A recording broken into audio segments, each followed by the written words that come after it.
800 বছর পর হিন্দুত্ববাদী সরকারের হাতে পশ্চিম বাংলা। এ যেন এক নতুন সূর্য, নতুন সকাল। ভারতীয় জনতা পার্টি দলের নতুন মুখ্যমন্ত্রী পশ্চিমবঙ্গে হলেন শুভেন্দু অধিকারী। যে বিজেপির উৎপত্তি জন্মস্থান পশ্চিমবাংলা, সে পশ্চিমবাংলা এবার ভারতীয় জনতা পার্টি দলের হাতে। নির্বাচনে ঝড় তুলেছিলেন ভারতীয় জনতা পার্টি দল, এসেছেন, থেকেছেন, মানুষের সঙ্গে কথা বলেছেন।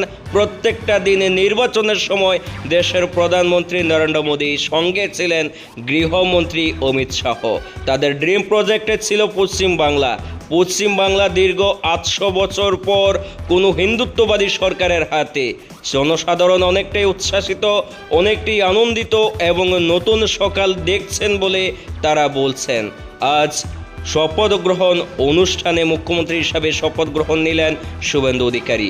উপমুখ্যমন্ত্রী হিসাবে শপথ নিলেন দিলীপ ঘোষ। বলা যায় কয়েক লক্ষ মানুষের উপস্থিতিতে আনন্দে দেখা গেল এক অন্য চিত্র পশ্চিম বাংলায়। মনে হলো নতুন স্বাধীনতা পেয়েছে সেখানে থাকা সনাতনীরা। অনেকেই বলছে দীর্ঘ 800 বছর পর কোনো হিন্দুত্ববাদী সরকার এই পশ্চিম বাংলার শাসন ক্ষমতায় গেল।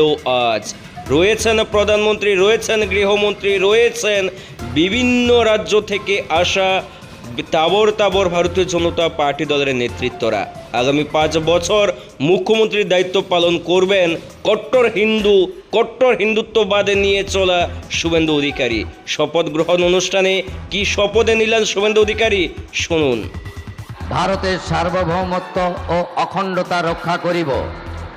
পশ্চিমবঙ্গ রাজ্যের মুখ্যমন্ত্রী রূপে আমার কর্তব্যসমূহ নিষ্ঠাপূর্বক এবং বিবেকসম্মতভাবে নির্বাহ করিব এবং ভয় বা পক্ষপাত, প্রীতি বা বিদ্বেষ রহিত হইয়া সকল শ্রেণীর জনগণের প্রতি সংবিধান ও বিধি অনুসারে ন্যায় আচরণ করিব।